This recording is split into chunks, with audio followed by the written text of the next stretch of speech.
Hello and welcome to another edition of the One Drink Book Club. Today we're going to be doing something a little different. We're not talking about a novel or a nonfiction. We're actually going to be doing a cookbook. We're going to be talking about Al Roker's Recipes to Live By, which he wrote with his daughter, Courtney. My guest today is Lindsey Bowers, my favorite daughter. Only daughter. Lindsey, this was your idea to do the cookbook. What made you think of this? Well, I thought it was really sweet that Al Roker wrote a cookbook with his daughter, and cooking's been a big part of our family. So I thought it would be really fun to talk about his recipes and make a couple of them, since I've never been on the podcast before. All right. Well, tell us what you've chosen for our menu today. Yeah, so we're doing kind of a whole meal. We're starting out with French onion soup, and then we'll be doing cereal crusted seared tuna, which is interesting, and I thought it was something unique, so I wanted to make that. And then torta di riso, which is an Italian rice cake. So it's rice, and then you bake it in the oven. Also something unique that we haven't made before. That's true. Never had that. Yeah, so then for dessert, we'll be doing apple crumble. And then of course, since it's the One Drink Book Club, we have the blood orange Aperol Spritz.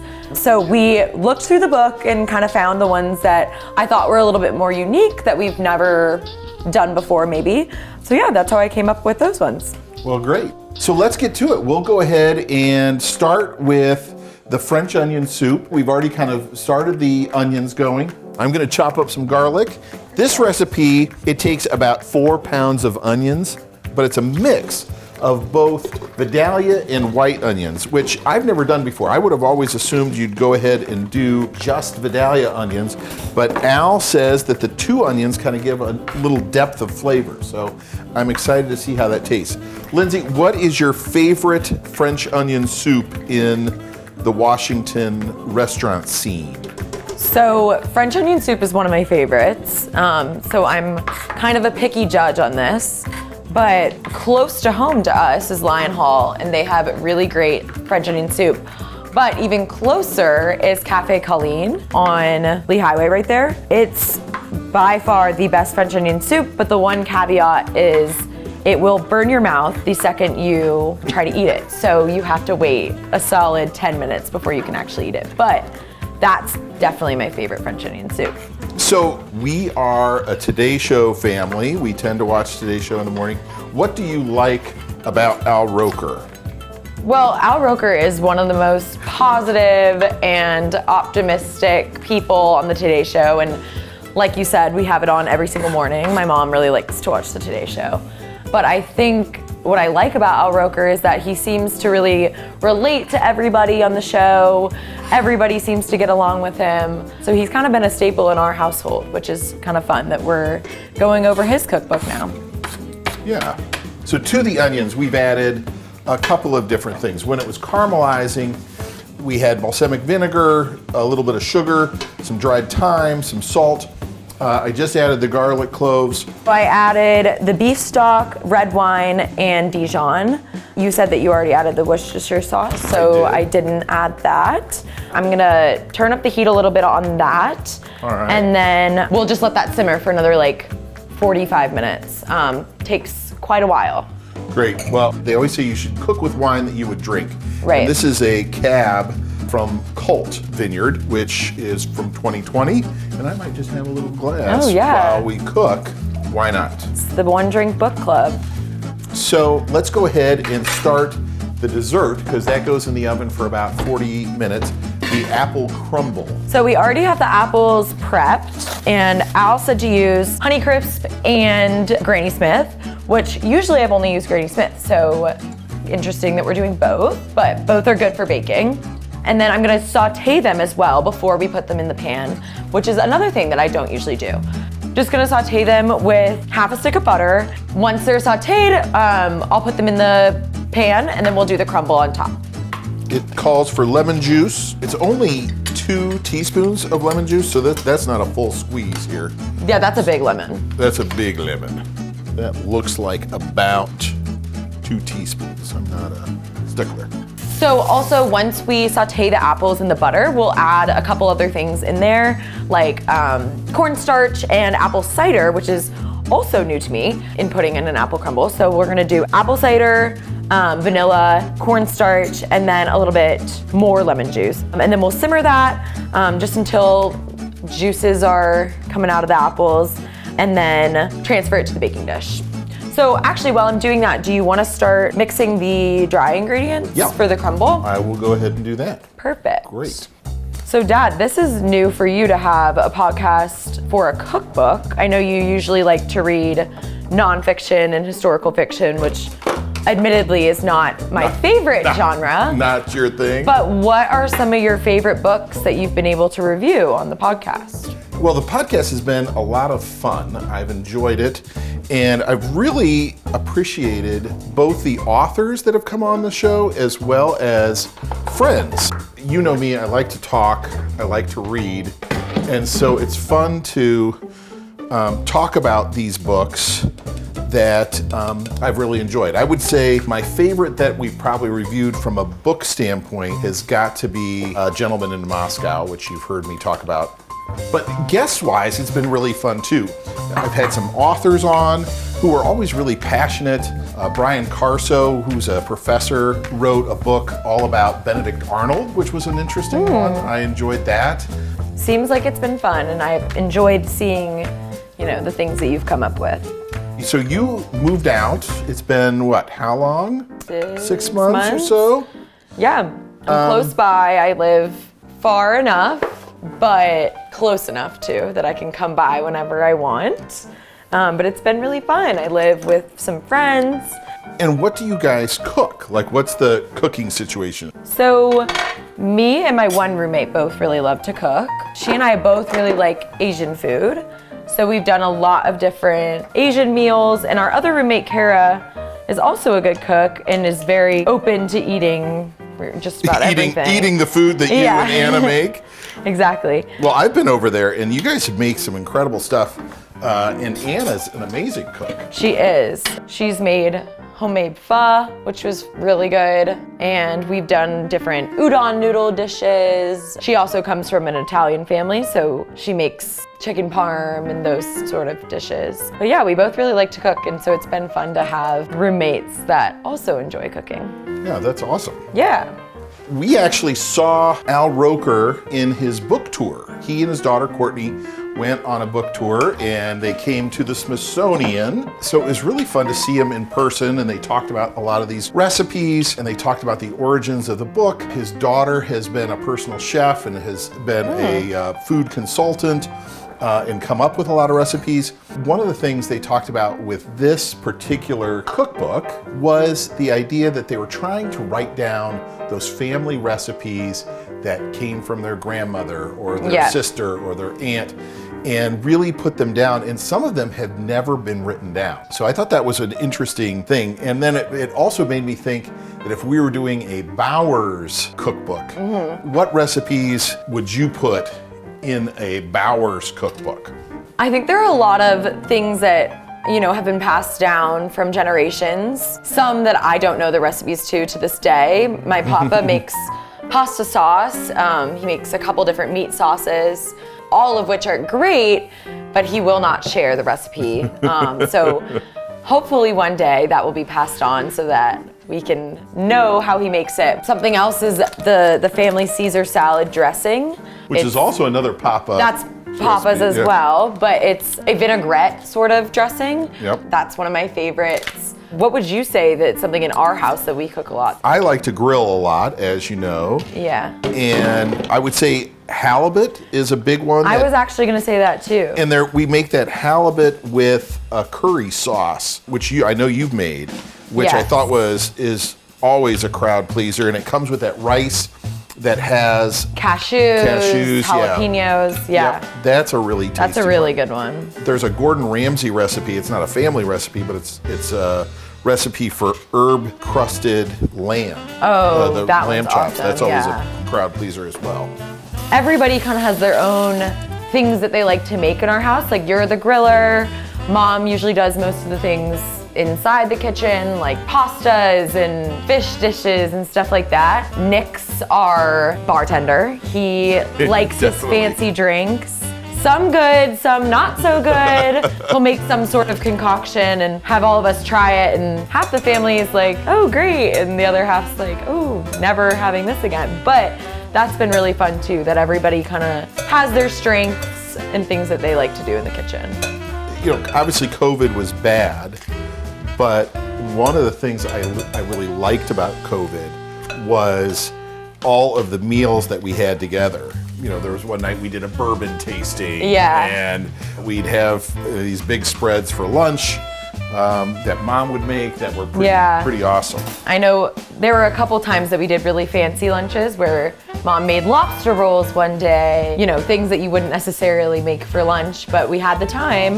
Yeah. I think another fun tradition, well, it's sort of become a tradition, is that Nick and I will make the Christmas Eve dinner. Oh, yeah. Which is really fun, and it's not super traditional, which I also like. We did that Asian feast one year where we made homemade dumplings and crispy rice with tuna. The next year, I think we did that coconut curry halibut, and we did tuna tartare, which was also really good. We did a beef Wellington one year, and that was a really... Oh, that was a showstopper. That was really fun, but also a challenge that neither of us have made before. And then just this past year, we did duck, so I'm curious to see what we'll come up with this year. Usually Nick's pretty last minute with his ideas, but they're always really good. So we'll see what we come up with. My apples have been simmering for about 10 minutes. So I'm just gonna add the cornstarch, vanilla, and apple cider in there. So I'm gonna cook that down until it thickens a little bit, and then I will put them in the tray. And my crumble is just about ready. In the crumble, we have brown sugar, flour, a little bit of salt, butter, and we're just kind of mixing this all together here, and that will go on top. So once I put this in the oven, this will cook for about 40 minutes. Okay. And then we can start on the torta de riso, which will also need to cook a little bit longer, so let's do that one first. All right. Now that we have this, I will put the crumble on top. This smells really good already. One thing to note is it's always helpful to have the butter at room temperature for the crumble when you put it in with the dry ingredients. While you're doing that, I am going to coat this pan with olive oil for our torta. Make sure I know how long this should cook. It's only 25 minutes. Great. That oven is already preheated to 350, so we'll go ahead and put that in there. So for the torta de riso, you have to pre-cook the rice, and then we're gonna mix it with some other yummy things like breadcrumbs, chopped spinach, eggs, cream cheese, and Parmesan, and some heavy cream, and then just a little bit of spices. And so we've already got the rice cooked here. Yeah. So we need 4 cups of cooked rice. We're gonna combine the rice, spinach. So this is 1 package of frozen spinach defrosted. So I'm gonna add that here. And then we'll add 4 of the eggs, cream cheese, Parmesan, cream, salt, pepper, and onion powder. Do you have a rice cooker at your place? We do, and I think it's used pretty much every day. It is the one kitchen appliance I feel like I can't live without. You'd go with the rice cooker over the air fryer. Ooh, that's hard. The air fryer also gets used every day. But the rice cooker's so easy. You just put it in and then it's done. So what's a normal dinner at your place? We have a couple that we eat pretty frequently. I'm not sure if you're familiar with it, the Japanese barbecue sauce, this. Oh yeah. We make chicken using that as like our marinade, and we love it. So we do this, soy sauce, lime juice, sometimes different chili oil or spices like that. Ooh, yum. And we'll marinate our chicken, and then we'll do that with rice and a vegetable. We also make salmon a lot. Easy things because all of us work. So the Japanese barbecue sauce chicken is something that we make quite a lot, and it's standard. Yeah, it's definitely one of my favorite condiments right now. We'll joke, we're like, are you hungry or do you just want Japanese barbecue sauce? Where did you learn to cook? I know a lot of it came from Mom. Yeah, I feel like mostly you and Mom. I also just really enjoy cooking, so I would, look up recipes on my own. Is there anybody on TikTok or YouTube that you follow that's food oriented? Just on my feed, I feel like I have a ton of different recipes come up on Instagram and stuff like that. One of my favorites is Baked by Melissa. She has a cupcake business, but she also is a really good cook, and she does really awesome like dressings and salads. So let's see. So we've added cream cheese. We've done 4 eggs, cream cheese, rice, spinach, and now we need the Parmesan cream, salt, pepper, and onion powder. How much Parmesan do you need? 3/4 cup.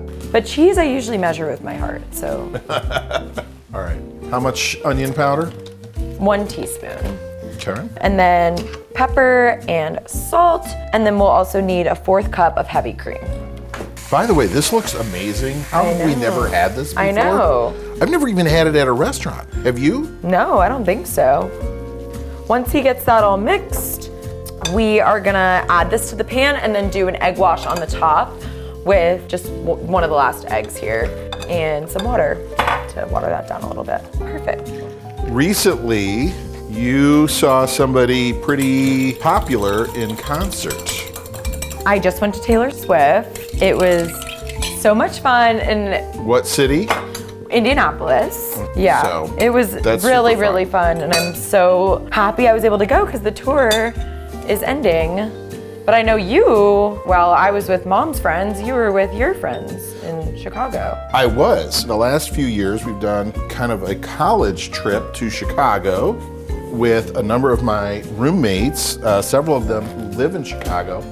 And food has played a part in that gathering. The tradition has been we go out to dinner Friday night, and then on Saturday night, we all cook dinner together. And so it's a lot of fun. We do like a big charcuterie. Andy always makes his sauteed halloumi, which is really good. This year we did hanger steaks, marinated hanger steaks on the grill, but then we also did, Chad had recently gone on a hunting trip, so we did elk loin and elk T-bones, which were really unique, but really delicious too. So I thought it was less gamey than deer, for sure. Okay, good to know. Okay, so that goes in the oven. How long does that go in the oven? 30 minutes. 30 minutes. Our final dish is the seared tuna. Well, it's actually cereal crusted tuna. Or cereal crusted, I'm sorry. So this was really interesting because tuna is one of my favorite types of fish, but I had never heard of cereal crusted tuna. So this takes Captain Crunch cereal, and there's a little bit of a sriracha mayo topping on it as well, but crush up the Captain Crunch, and then we're gonna coat it, the tuna in it, and then sear it on the stove. Captain Crunch is a bit sweet, so I think it'll be kind of a sweet take on tuna. Yeah, I'm interested, and I'm gonna make a hot take here. I think my favorite Captain Crunch is definitely the peanut butter Captain Crunch. Now, I admit that peanut butter Captain Crunch would not work with seared tuna. So I'm gonna have you make the sriracha mayo, which will have mayonnaise, sweetened condensed milk, which is interesting too. Never used that in a sriracha mayo.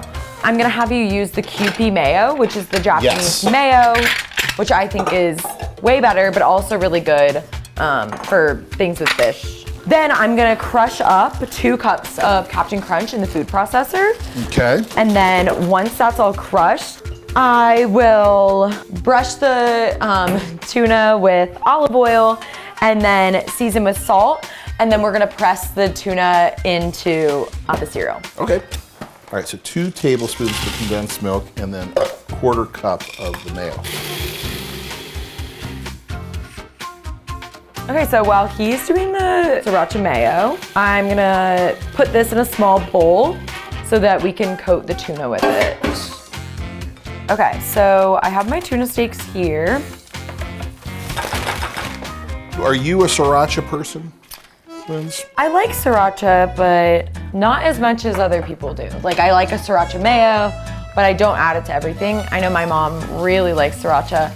And something that's been hard to find is sriracha recently because I think they had like a fight, the owners of it. Yeah, there was a lot of sriracha drama. There was. Okay, so coating the tuna now, and then we will heat a tablespoon of canola oil in a pan, and then we will cook the tuna in there. But the tuna is something that cooks very quickly. So in the recipe, it says 20 seconds per side. Which makes sense. I hate overdone tuna. I do too. Like that is the worst. Just the worst. And while I'm cooking the tuna, if you don't mind cutting up some chives to dress them after, that would be awesome. So we've got our tuna steaks here, coated in olive oil, salt, and the cereal. Because everything in the oven has a few more minutes. We'll wait. Let's make our drinks. Let's make the Aperol Perfect. spritzes. So Aperol spritzes. You chose that. I think it's an excellent choice. Yes. Especially since it is kind of lunchtime. Al's recipe here calls for 3 ounces of Aperol to 4 ounces of Prosecco per drink. So you want to get the Prosecco out of the fridge. It's on the door.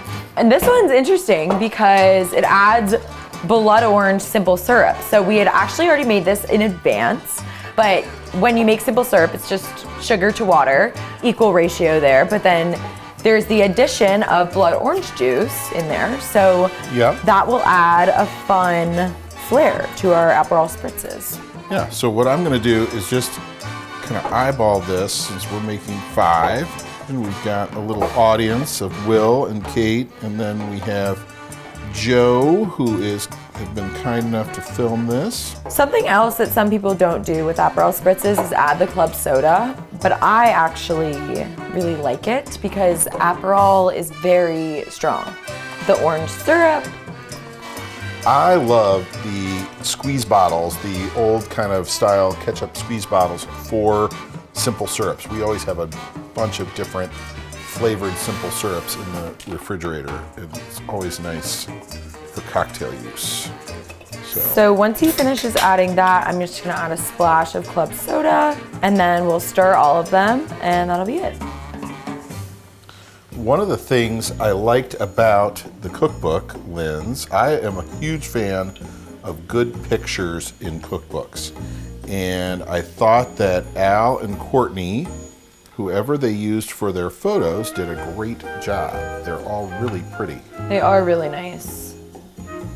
All right. Perfect. So I'm gonna give all of these a little stir, and then we should be good to go. All right, and then we can start our tuna. My favorite tuna dinner was after we actually caught a tuna on a fishing trip. You know, we did seared tuna, we did basically sashimi tuna, we did tuna nachos the next day. Yeah. That was awesome. Cheers. Mmm. Good. Very good. I like the blood orange. Yeah. That kind of cuts some of the bitterness of the Aperol. I think we're ready for our tuna, don't you think? Yeah, I agree. So the tuna is super quick, and I'm also gonna get some green onions from the fridge. So we'll chop up just a few of these to garnish our tuna with. And then we've already got the pan heated for searing it. And like I said, it cooks very quickly. So 20 seconds per side is what Al said. But these are pretty thick, so I might have to do it on the sides as well because they're steaks. And then sprinkle with sesame seeds and chives, and then we're gonna drizzle that sriracha mayo on top. Great. So something else we're gonna do for the French onion soup is we're gonna put a already done crouton. Thank you, Dad, for doing this in advance. Did some pre-made croutons that he did with baguette and olive oil in the oven. So we're gonna add one of those to each bowl. And then we already have grated Gruyere cheese. So we're gonna add the soup and then put the Gruyere cheese on top. And then we will broil them in the oven for a short period of time until the cheese is bubbly and golden brown. What are your other favorite soups? I love tomato soup. Like a good tomato. Grilled cheese kind of thing? Yes. Grilled cheese and tomato soup? Mom makes a really good tomato soup with orzo in it. So I'm gonna turn the soup off the heat. It's looking awesome. And I'm gonna ladle it into each bowl. This might get a little messy. And we didn't have perfect bowls for this. I probably would have done it in a smaller bowl, but this will do. smells awesome. Yeah, this looks awesome. I'm really excited for it. So now I'm gonna get that Gruyere cheese I talked about and put it on top so then we can broil it. Watch out behind you. Ooh, that looks great. Ooh, that looks, I'm gonna switch this to broil. So we grated this before as well. So I'm just gonna generously put that on top. How's our torta doing? Should be actually finishing up, but I wanted to let it get a little bit more golden. Okay. Okay, so we've got the soup here, and I am gonna pop that in the oven really fast. So now that that's in the oven, I think we're good to sear our tuna. Yeah, let's sear tuna. Super hot. Great. I am also a big fan of soups in the fall, and I love a butternut squash soup. Yeah. I also like a crab bisque. Yeah, I am definitely a fan of a clam chowder or a crab bisque. This looks like it's almost there here. Whew, hot. All right, where's your platter get that here? platter. We'll get that. I think these are looking great. Okay. Perfect. Great. So we'll slice that up, Turn that off. and then I'm also gonna take out the soup. Okay, Linz, these look great. Ooh, yum. Ooh, look at those. That looks great. Put those there. So now I'm gonna slice the tuna, and then we'll garnish it with that sriracha mayo, chives, and sesame seeds. It must be tough to do the Today Show, and then when they do these food segments, and not be able to eat it as quickly as possible. I know, they have their one bite and then move on. Have you ever visited the Today Show, like from the crowd? Maybe once we did. I've done it a couple times. I've been down there for work in New York and stopped by, and I actually met Al once, back when they had the Dean and DeLuca across the plaza. But I went in, and I was getting myself some breakfast, and lo and behold, Al Roker shows up next to me and is getting 4 coffees, I assume for other people, which is very nice of him. And we talked about his first cookbook, which is his barbecue cookbook, which we still do recipes for. Yeah. The thing that I think of the most is the corn salad recipe, which you don't recognize. We use in the summer, it's like a steak. Yeah, we make that a lot. Black beans, tomatoes, rice wine vinegar. It's a great way to use leftover corn too, if you get good corn and need a place to use it after you have too much. It's great. So. Yeah, I love that one. Well, you've met Al a couple times now. So you met him at the cookbook. The signing, which was nice. You met him at the White House Correspondents' Dinner this year. Met is a loose term there. We did get pictures with Al. Mom has her selfie. Yeah. That's always a great event. There's a couple of Washington events which I particularly like. The White House Correspondents' Dinner is one of them. There's also one that they've done for years. It used to be sponsored by the Distilled Spirits Council, which is the Liquor Trade Association, because they redid the still at Mount Vernon. And so they would sponsor a big dinner, and it would have all sorts of whiskey and bourbon tastings. Nice. It was out on the lawn in front of Mount Vernon. And they also do fireworks over the Potomac. It's a really incredible deal. Sounds like it. So yeah, we've been lucky enough to be around Al, and again, I think we should cheers to Al and Courtney for the great cookbook. And the lovely recipes. The great recipes. I can't wait to try these. And thank you, Lindsey, for joining me on the podcast and coming up with the idea of doing something a little bit more creative than I've done before. Yeah, thanks for having me. This has been super fun. Yeah. Let's eat. All right.